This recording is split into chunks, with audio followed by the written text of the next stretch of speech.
Hello everyone, I'm Libin Wang from Beihang University. This is a joint work with ETH Zurich, HKUST, and DD. Here's the outline. Let's start with background and motivation. With the development of mobile internet, spatial crowdsourcing becomes ubiquitous. It can be seen as a new way of organizing the crowd to do spatial tasks. Representatives include DD, Uber, Gitwork, and Graham. There are mainly 4 steps in the workflow. First, some requester submits a request. He chooses his origin and the destination of his trip. Then the platform offers him a price. When the requester sees the price, he will decide if it exceeds his valuation for the trip. If it doesn't, he will accept the price, and the platform will assign an available worker to him, and also gain a revenue. Pricing serves an important step since it directly affects the user's experience and the platform's revenue. Next, we introduce some basic concepts and formally define the problem. In each time period, we are given as input a set of requesters of task R. For each R in R, it specifies its origin and the destination. The trip distance can be easily calculated. In addition, we assume it also has private valuations about the price per unit distance. The word private means we do not know its value, but it exists.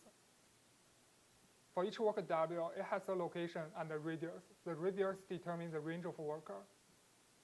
The platform's goal is to set prices to maximize the total revenue. One share of the revenue is simply the distance times the unit price. And we also assume platform sets the same price for requester in the same grid. Here is an example. The bipartite graph is used to represent the relationship between requester and workers. Here, a price of $3 is offered to R1 and R2, and $2 per km to R3. After the decision, R2 refuses the price since its valuation is lower than 3. Finally, we do the assignment, which by default finds the matching with the maximum total revenue. Here is 5.9. However, if the valuations are arbitrary, the problem is so hard. Learning from previous works, we assume the valuations with regard to grid G are ID samples from an unknown distribution. If the CDF is denoted by FGP, the accepted ratios are defined as GP. An example is shown in the table. Now we try to maximize the expected total revenue. A price of $2 per km is offered to R1, R2, and R3. The expected total revenue is 3.9. We propose GDP problem.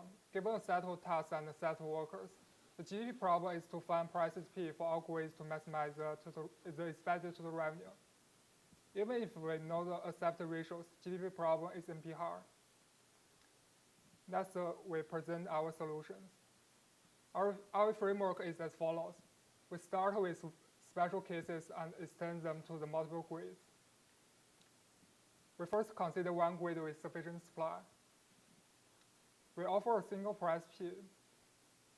The expected total revenue can be expressed in a concise way. Since the sum of DR is fixed, actually we only need to find the mass matter of PSP, also called the base price. As SP is a continuous function, we use discretized prices to approximate. Under a certain price P, the number of requesters who accept P follows the binomial distribution. So we can calculate the sample mean from historical records and obtain a table like this. Finally, we choose the mass matter as the base price, and in this case, the price of $2 will be it. The sample size shown here gives an epsilon error.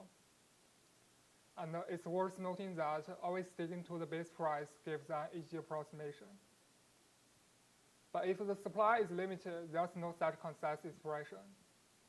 We use an approximation. The first term inside mean represents the expected revenue of R requesters, and the second one represents the revenue N works achieved at most. There are 3 cases for different numbers of workers. Only the third one shows a limited supply, and the mass matter moves to the intersection, which means a higher price is more suitable here. As long as the number of workers is clear, we can always find the mass matter. When there are multiple grids, we extend previous cases. We only add the sum and ng. But the amount of supply for each grid ng is actually unclear, since workers can move to the neighbor grids. We will use the matching-based approach to find better ng. Once they are specified, the mass matter PG can be obtained, and we maximize the expression overall. The basic idea is as follows. Initialize all ng at 0. In each iteration, find the maximum increase for the expression among those grids whose ng can be increased by 1. Here, if there's an augmented path which starts from some requester in grid G, there will be a worker assigned to that grid, and its ng can be increased by 1. We still use previous example. At first, N9 and N11 are both 0, so they are only discretized curves represented by the crosses. If some ng can be increased by 1, there will be a dashed line. Now we try to compare the increase between grids. We find grid 9 has a larger increase. We made this increase by modifying N9 as 1 and marking a request worker pair in the matching. Since there's no worker who can be the supplier of grid 9, there's only grid 11 left. We made this increase and the pricing is down.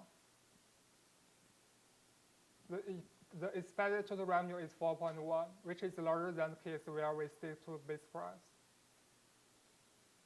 We briefly present the evaluation results. We use real and synthetic data sets with settings shown in the table. The real data set is based on online test calling platforms in China. We compare 5 algorithms. SDE uses the supply and demand in exponents. SDR uses the ratio of supply and demand. Base P is a strategy where we always stick to the base price. And capped UCB is a strategy designed for one grid with limited supply.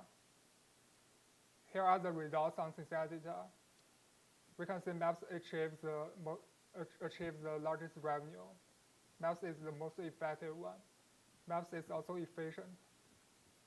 And here are the results on the real data. MAPS still performs best on real data sets. And finally, the conclusion. We propose a new problem called GVP. We designed several techniques with theoretical guarantees. It includes a sampling-based approach, a basic pricing strategy, and a matching-based pricing strategy. We conduct extensive experiments on both real and synthetic data sets. Thank you.